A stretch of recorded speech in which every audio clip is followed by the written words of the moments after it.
Guys parcel খুলেছি, ওই দেখো ফ্লিপকার্ট থেকে এসেছে। এই দেখো পার্সেলে কি আছে, চলো খুলে দেখা আসো। পার্সেলটা কিন্তু সানগ্লাসে আছে। ওরে কি শক্ত, পরে দেখাচ্ছি আসো।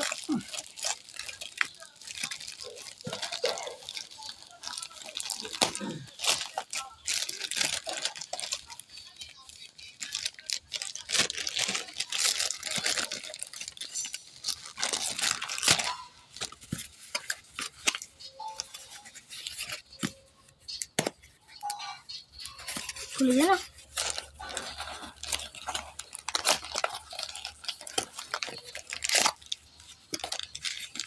দেখো ঘড়ি নিলে আনবক্সিং করে নিলাম। দেখো এখন সময় বাজে 12টা বাজে, এখন ঘড়িটা ঠিকও আছে। ফ্লিপকার্টের এগুলো